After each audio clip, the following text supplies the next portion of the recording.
Bon, je pense que c'est la première fois que dans l'histoire de l'Assemblée nationale, on vient dans le salon de la Croix avec une betterave. Bon, en fait, c'est un panier, ça. Mais là, voilà, une betterave rouge. Et là, c'est des betteraves rouges sous plastique. Mais en fait, il n'y a pas ce que je veux. J'ai demandé à mes collaborateurs, à Julie, à Hector, à toi, je vous ai demandé, ramenez-moi une betterave à sucre. Ils sont allés sur les marchés, ils sont allés dans les supermarchés, mais en fait, ils n'ont pas trouvé de betterave à sucre. Bon, voilà, ça se trouve pas. J'aurais dû venir de Picardie avec. Alors pourquoi je demande des betteraves à sucre? Tu sais, il y a des années, je disais, on a perdu les pneus Goodyear, on a perdu les canapés Paris au siège de France, on a perdu, je crois que c'était des climatiseurs chez Magneti Marelli, bon, on a perdu tout ça. Et on a même perdu la patate avec Flodor. Alors quand la Picardie perd la patate, c'est vraiment qu'il ne nous reste plus grand-chose. Mais voilà qu'en ce moment, on est en train de perdre la betterave en plus. Et j'ai quelque part une sympathie pour la betterave, tu vois, une identification même à la betterave. Tu sais, tu te souviens du t-shirt des Fatal Picard, tu pourras le mettre peut-être. C'était un logo, c'était Picardia Independenza, c'était marqué. Et il y avait une betterave avec le bandeau corse, tu vois. Et donc c'était évidemment ironique, mais c'était la betterave. Nous, quand on a fait une manif contre le Front National et contre le fait que les Goodyear ils soient poursuivis en justice, on avait appelé ça le réveil des betteraves. Et on avait une mascotte géante de betterave qui était une betterave en colère, tu vois, et dans laquelle je demande régulièrement à des stagiaires d'aller se mettre à l'intérieur et d'aller agiter leurs bras comme à Disneyland. Toi, tu l'as fait aussi, ouais. Et voilà, et généralement, on ne se précipite pas pour faire betterave en colère. Bettravix, je crois que je l'appelais, non? Ou Colérix. Colérix, c'était notre mascotte. Ça suffixe, Colérix, Bettravix, c'était notre mascotte. Bon, qu'est-ce qui se passe très sérieusement? C'est qu'il va y avoir une fermeture de sucreries dans la Somme, mais il va y en avoir plusieurs en France, notamment une du côté de Marseille, une dans le Calvados, une fermeture d'usine d'un grand groupe allemand qui s'appelle Südzucker. Tout ça fait suite à la libéralisation du marché de la betterave. Alors, tu vois, c'était un truc qui était régulé avec des quotas depuis 1968. Et en 2017-2018, l'Europe, par idéologie, s'est dit non, il faut déréguler tout ça, il faut libéraliser, chacun doit pouvoir produire autant de betteraves qu'il veut, d'où surproduction, chute des cours. Et moi, dès ce moment-là, dès avant même, je l'ai dit, on a déjà eu le coup dans le lait. Parce que qu'est-ce qui s'est passé dans le lait? Ça a été la même chose. À la fin des années 2000, je crois 2008-2009, on a décidé de libéraliser les quotas, d'en finir avec les quotas laitiers, chacun produisait ce qu'il voulait dans les pays, et boum, surproduction, baisse du prix du lait, bataille entre les pays au sein de l'Europe, bon, l'Organisation mondiale du commerce par là-dessus, les industriels qui en profitent pour dire bon, bah, c'est compte tenu de cette surproduction, de la baisse des coûts du matière première, de tout ça pour être compétitif à l'échelle internationale, il nous faut regrouper nos centres. C'est ce qui s'est passé dans le lait hier, c'est ce qui se passe dans la betterave aujourd'hui. Et donc là, il y a 1200 planteurs dans mon coin, je crois qu'il y en a 4000 en France, qui sont concernés par cette fermeture. Il doit y avoir une centaine de salariés aussi. Donc voilà, régulation. Tu vois, on ne dit pas, nous, qu'on est pour l'économie planifiée, quoique ça aurait un peu de bon quand même, un peu de plan là-dedans. Mais on dit qu'il faut réguler l'économie. Il faut des quotas, il faut des prix garantis pour les producteurs. Voilà, il faut des outils, il faut des plafonds, il faut des planchers, il faut des choses comme ça. Tout ce que l'Europe casse. Et là, on en voit les conséquences directes sur le marché de la betterave.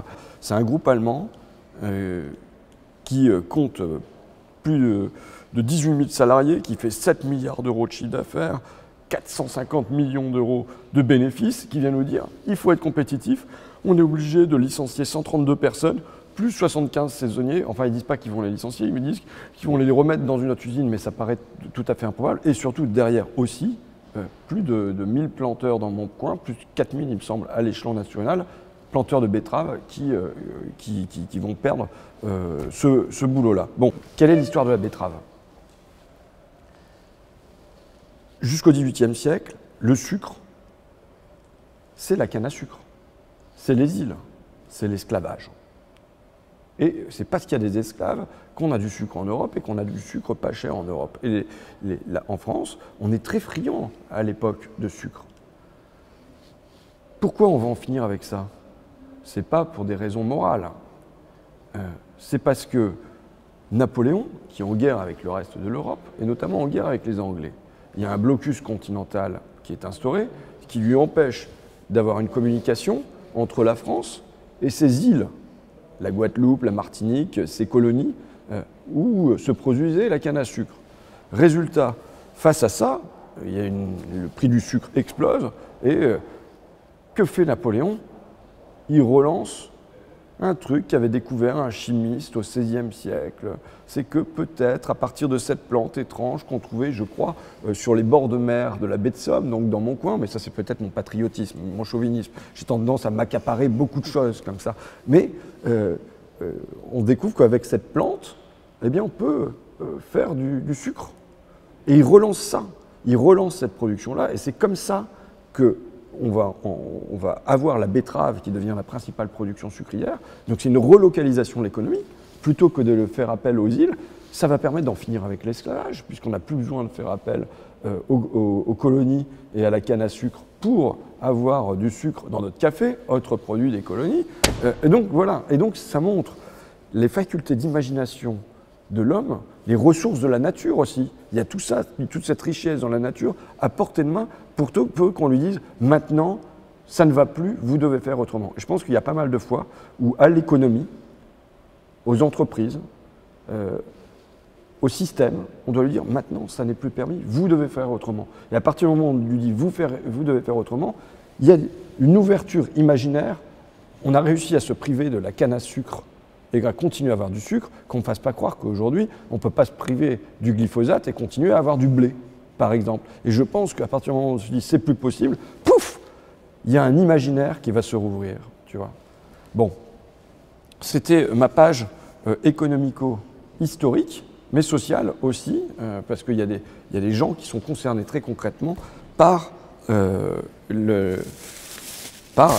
la betterave, donc. La betterave qu'on n'a pas réussi à me fournir correctement. Bon, alors ensuite.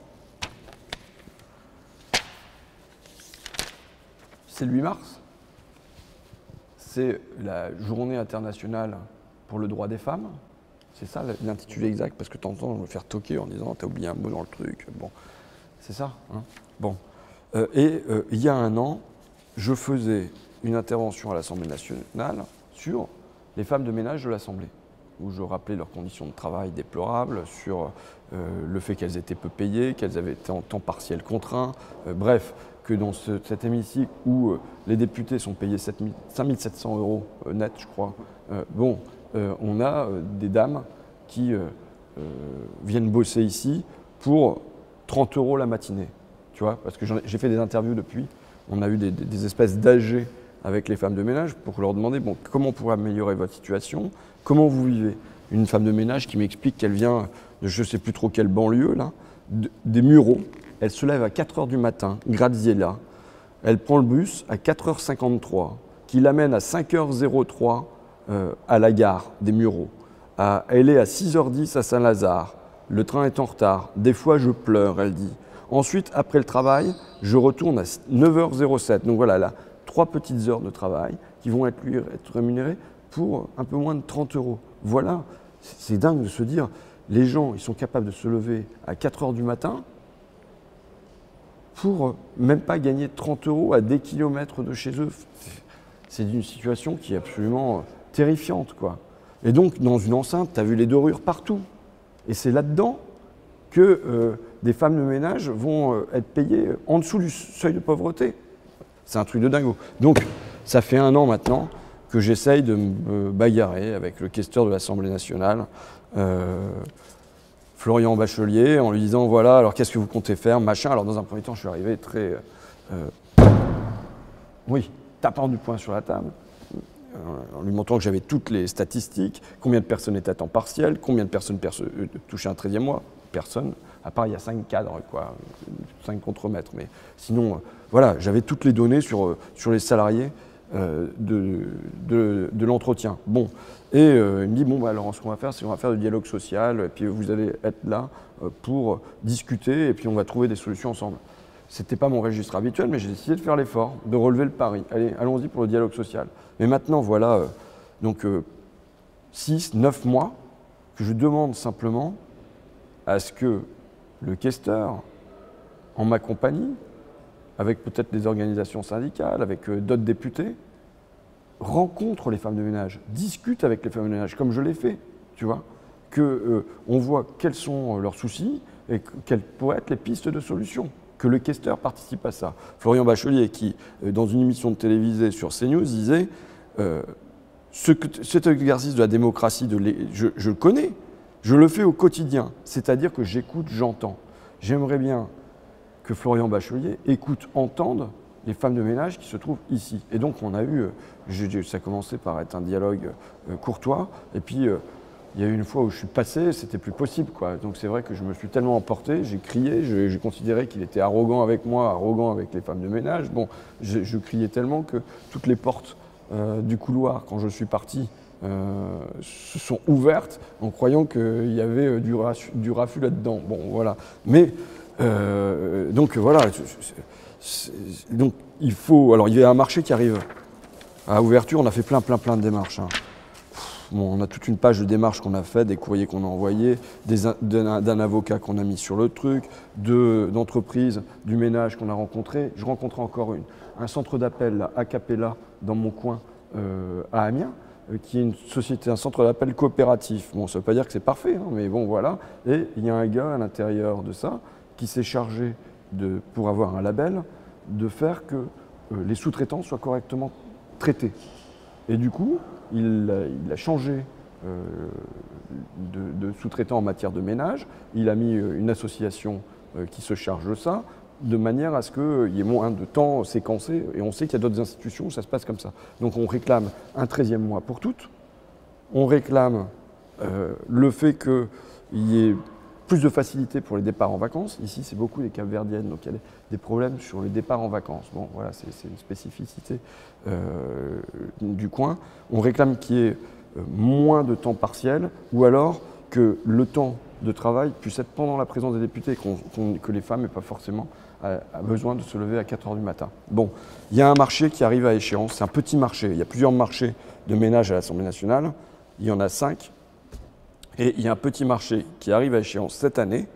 Et là, en avril, il va y avoir un appel d'offres. Et donc, on demande que dans l'appel d'offres, il y ait des clauses sociales, fortement sociales, notamment sur le 13e mois, quitte à ce que ça coûte plus cher, quitte à ce qu'on réorganise un peu le travail des agents d'entretien. Bon, voilà, je le dis parce que moi, quand je croise les femmes de ménage dans mon couloir, j'ai honte. Je sais que c'est un sentiment régulier chez moi, la honte. Mais j'ai honte de ce fossé social entre moi, tu vois, député, blanc, à la vie tranquille, tu vois, et ces dames qui se lèvent super tôt dans mon couloir et qui viennent nettoyer mon évier. Normalement, je nettoie mon évier, qui viennent faire mes chiottes. Je préfère faire mes chiottes, tu comprends ce que je veux dire? Bon, et que j'ai honte aussi parce que j'ai fait ce discours à l'Assemblée nationale, 18 millions de vues, je crois, sur Facebook. Mais derrière, il n'y a même pas un petit truc qui a changé concrètement pour elle. Et donc, voilà. Donc, j'aimerais bien que le questeur de l'Assemblée nationale, Florent Bachelier, vienne m'aider à chasser ma honte, mais une honte qui devrait être la sienne, et qui devrait être la sienne puissance 10, quoi. Bon. Moi, je suis dans une séquence où je découvre ce que je sais, mais je le découvre de manière très concrète, c'est-à-dire à quel point les journalistes servent de bouclier au pouvoir. Sur mon livre, il s'agit absolument pas d'aborder le fond du livre, à savoir la déconnexion de Macron avec la France, à laquelle il n'a jamais été connecté, l'entre-soi de l'oligarchie, le fait qu'on ait eu une élection trafiquée, sinon truquée, par les liens permanents de Macron avec les dirigeants des principaux médias, sur cette hyperclasse et enfin sur le vide intellectuel, sur le néant de l'œuvre d'Emmanuel Macron. Zéro débat là-dessus, tout ça n'est pas abordé. Il reste que des trucs sur l'imprimerie, on l'a dit, sur est-ce que Ruffin il va aller à l'Élysée? Moi, je veux être reconnu comme artiste, bon sang. Donc voilà, reconnaissez-moi comme artiste, comme auteur. Bon. Et sur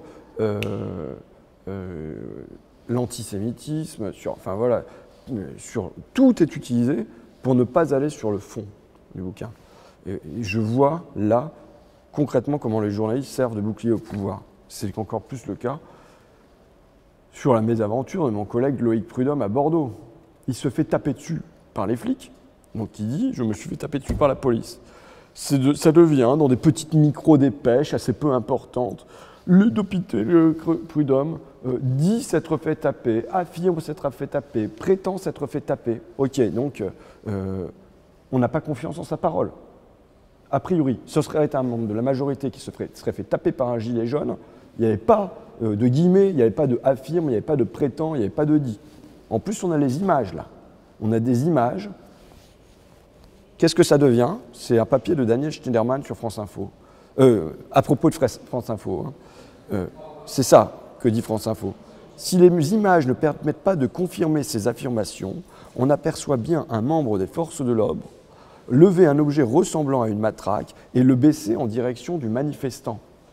Attends, mais le mec il dit « je me suis fait taper », on vient nous dire « il y a un membre des forces de l'ordre qui lève un objet ressemblant à une matraque et qui le baisse en direction du manifestant ». Schneiderman dit « mais attends, c'est quoi c'est un papyrus sumérien qui levait sans doute le CRS, tu vois, il est venu avec les derniers tomes des œuvres de Lénine, enfin tu vois, tu sais pas quoi, ou bien… Bon, donc quand on se fait taper par la police et qu'il y a des images en plus, on nous dit que c'est pas se faire taper, c'est un objet ressemblant à une matraque et le baisser en direction du manifestant. Tu vois un peu?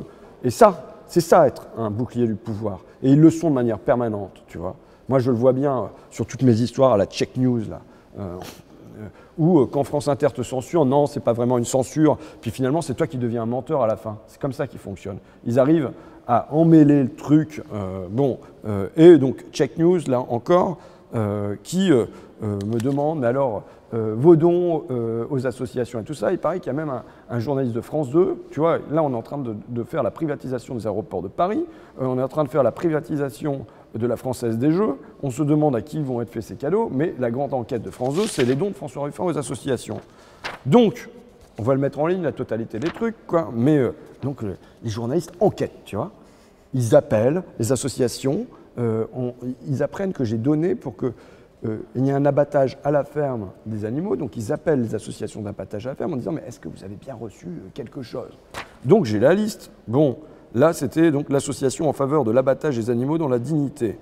Il y a le Secours Populaire, le CCAS Avil, les Restos du Cœur, la PESAC, ça c'est sur la Dépakine, la Fondation Abbé Pierre, les Amis du RESF 80, donc le réseau Éducation sans frontières, le Secours Populaire de Rivry, le Secours Catholique, l'amende maillot de foot. Ah oui, ça a été pris sur… C'est quand ils me filent des amendes, il faut savoir que c'est ça de moins qui va au Secours Populaire, quoi. Le collectif pour une psychiatrie citoyenne, Bloom, ça c'est sur la pêche dans les océans. Alors après, j'ai payé des frais d'avocat pour des gens qui ont porté plainte contre Lidl quand ils sont partis en burn-out. Voilà. Corporate Europe Observatory. Ah, c'est un truc, c'est une ONG à Bruxelles qui fait un excellent travail, c'était au moment du secret des affaires, sur regarder les lobbies à Bruxelles. La CGT intérim, parce qu'ils menaient une action en faveur des intérimaires. La cagnotte solidaire insoumise, ça c'était au moment des grèves de cheminots, il me semble. Ah oui, le 5 mai, quand on a fait la fête à Macron, il y a une clinique qui s'est fait péter une vitre et qui nous a envoyé un courrier en protestant contre cette manif. Ça doit être la seule vitre qui s'est fait péter sur le parcours. Qu'est-ce que j'ai fait? J'ai payé la vitre. On en a eu, bon, je ne sais pas, c'est le montant, c'est 650 €. Donc ça, on a payé un vitrier. Le Jardin Bleu, ça c'est une association à Amiens-Nord qui s'occupe des gamins, qui est un genre de crèche pour les gamins. J'ai aidé à monter un spectacle sur les Samsonites.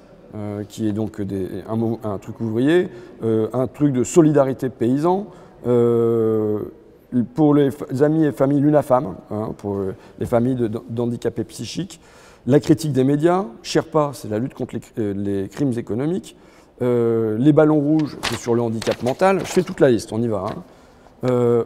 Observatoire des inégalités, la caisse de grève des postiers du 92, la rénovation d'une école dans les quartiers nord de Marseille. Maintenant, il faut que ça soit par don que tu rénoves les écoles, tu vois, dans quel pays t'es. Bon.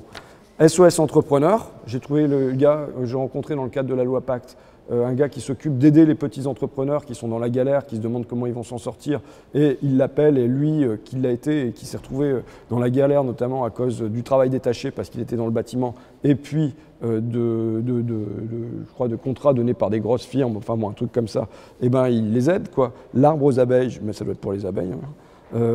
Encore un truc de psychiatrie. Ensuite, l'eau à Toulouse. Il y a une campagne pour la remunicipalisation de l'eau à Toulouse. L'Observatoire des multinationales. Alsace Nature, ça c'était pour le projet Grand Contournement Ouest en Alsace. Ensuite, la base, ça c'est pour Alternativa, pour qu'ils tiennent leur sommet. Resto du Cœur. Et après, j'ai encore une nouvelle sanction de l'Assemblée nationale. C'est quand j'ai gueulé parce qu'ils ne demandaient pas de contrepartie à la suppression de l'impôt de solidarité sur la fortune. Bon, ben voilà, tu vois. Bon, on a la liste, mais c'est là-dessus qu'ils viennent te chercher. Putain, t'as un mec sur leur revenu qui donne ça aux associations, et c'est à ce mec-là qu'on va aller chercher les poux. Ils n'ont rien à faire, quoi. Ils n'ont rien à faire. Les autres, ils peuvent toucher des millions et des milliards, il n'y a pas de problème. Bon, allez. Alors, bah tiens, dans le registre encore, c'est les députés En Marche, là. Je te l'ai fait quand même. Hein? Alors, Lauriane Rossi, c'est une députée En Marche. Je sais que vous ne savez sans doute pas, mais bon, voilà. Qui me dit, sur Twitter, c'est ça? Je ne regarde pas Twitter. C'est pour moi une mesure de santé mentale que de ne pas regarder Twitter.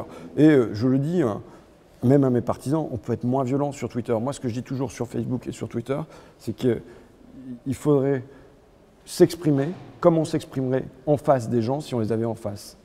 Pas plus, pas moins. Ne pas baisser son froc, mais ne pas forcément passer par les injures et tout ça. Enfin bon. Donc Lauriane Rossi, c'est vrai que ça donne envie de s'énerver quand même.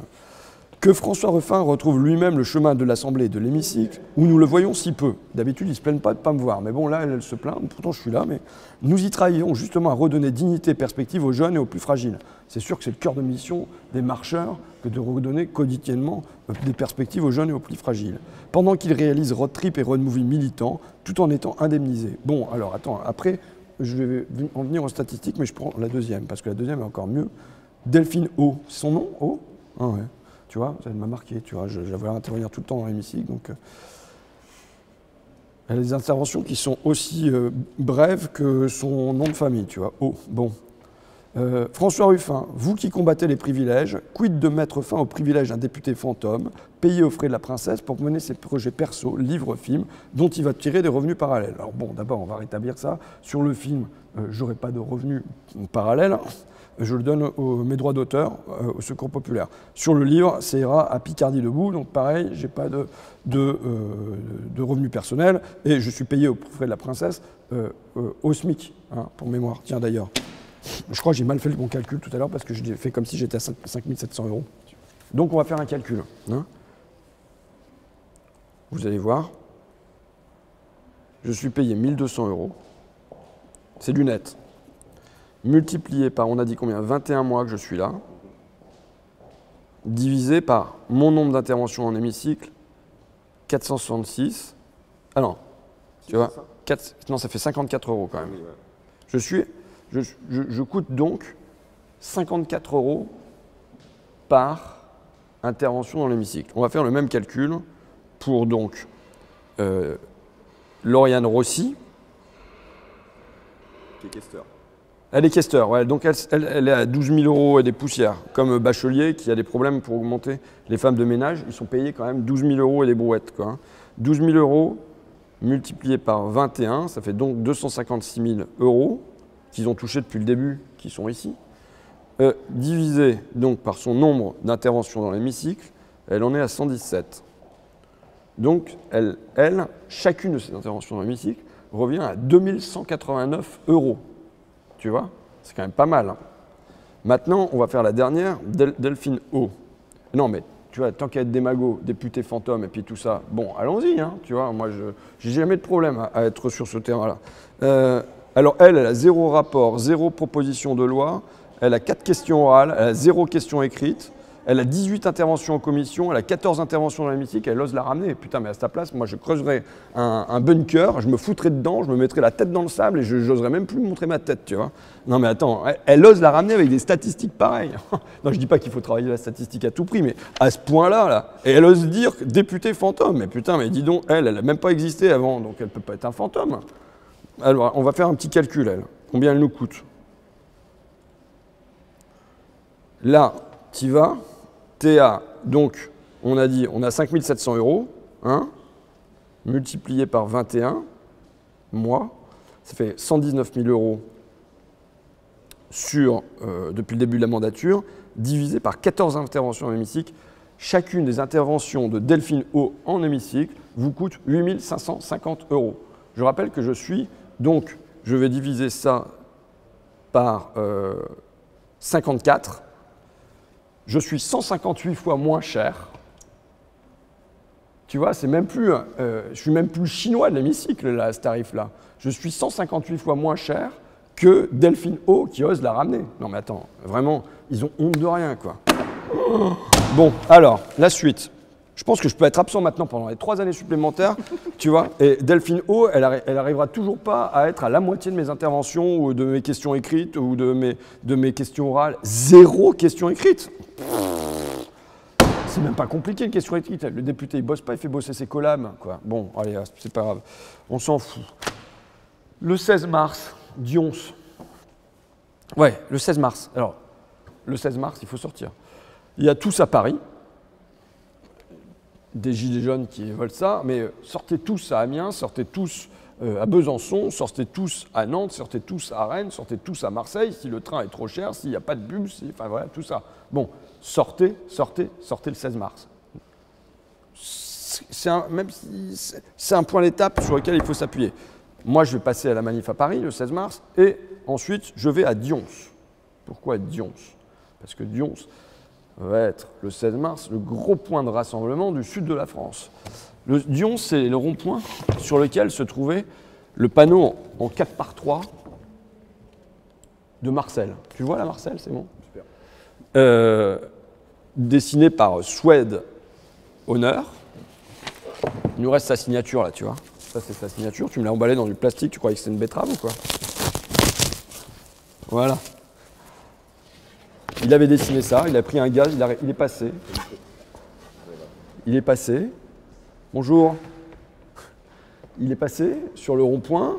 Ça faisait suer tous ces embouteillages. Et puis finalement, il a croisé un ancien copain de classe qui, je crois, était devenu boucher. Il s'est dit, mais c'est sympa ça. Et donc, il a fait le portrait d'un des types qui était dans l'assemblée. Enfin, sur le rond-point, et c'était Marcel, qui en vérité s'appelle Bernard, mais tout le monde m'a dit qu'il s'appelait Marcel, donc je crois que pour la postérité, il restera en tant que Marcel. Donc, les flics sont intervenus une première fois sur le rond-point, les gilets jaunes ont réussi à sauver leur Marcel, et puis les flics sont intervenus une deuxième fois, et ils ont détruit Marcel, tu vois, et on se demandait où s'était passé ce tableau-là. Moi, je pense que c'est une véritable œuvre d'art populaire. Et on allait écrire à la gendarmerie, j'avais posé une question au ministre de la Culture, savoir qu'est devenu Marcel. Et en fait, il a été retrouvé à la décharge municipale. C'est-à-dire que la police, qui aurait pu, ok, ils reprennent le rond-point, déjà je suis contre, hein. Je pense qu'il faut laisser vivre les ronds-points, c'est un lieu où se retisse le lien social, mais bon. Et les cabanes des pauvres, il faut les sauver. Mais en plus, là, on a une œuvre d'art. La police la prend, mais ils ne se contentent pas de la prendre. Derrière, ils la détruisent comme si elle n'avait aucune valeur et ils la foutent à la décharge. Donc, on va faire renaître Marcel. Le 16 mars, à Dions, il va y avoir un concert. Yvan Le Bolloc qui vient avec ses musiciens. Et nous, on va faire une projection de Je veux du soleil. Le 16 mars à Dions, ça doit être à partir de 17h, quelque chose comme ça. Mais voilà, j'espère qu'on va passer un super moment de musique, d'art, tu vois. Et c'est ça aussi. Je pense que chez les Gilets jaunes, il y a eu plusieurs niveaux de revendication. Il y a eu le niveau de revendication matériel, le gasoil, le social. Il y a eu le niveau de revendication politique contre le gouvernement. On doit nous respecter. Et il y a sous-tendu en dessous, on a envie de vivre autre chose, on a envie de vivre autrement, on a envie de changer. Et ça, malheureusement, les gens, ils n'ont pas toujours les mots pour le dire avec clarté. C'est quelque chose qu'ils portent et ils ne savent même pas qu'ils le portent des fois. Et c'est là que normalement est le rôle de l'intellectuel, du médiateur, de l'artiste, du chanteur, de tout ça, de l'écrivain. C'est de venir accoucher de choses qui sont souterraines et qui n'ont pas encore germé. Et là, le problème des Gilets jaunes, c'est que je pense qu'il y a eu trop peu de souhaits d'honneur, tu vois. je ne sais pas si on dit honneur ou honneur, mais je crois qu'on dit honneur. Il y a eu trop peu de Suèdes, en tout cas, qui sont intervenus sur les ronds-points pour apporter de leur art. Il y en a eu quelques-uns, mais il y en a eu trop peu. Des écrivains qui seraient allés traîner sur les ronds-points ou qui auraient senti ce qu'il y avait à dire de cette France-là. On n'a pas entendu ça. Et, donc voilà. Et je pense qu'il faut cette jonction entre les classes populaires et la classe intermédiaire. Et on s'applique salle après salle. Et le 16 mars sur le rond-point de Dions, à l'établir avec émotion, avec joie, avec rire, avec colère. C'est tout, on se dit à la prochaine. Bon, écoute, ça va, quoi. Je ne suis pas trop énervé non plus. Voilà, donc vous avez le député low cost de l'Assemblée nationale, le roumain, même pas le bulgare, même pas le chinois, même pas l'indien, peut-être Bangladesh, 158 fois moins cher, quand même, t'imagines? Allez.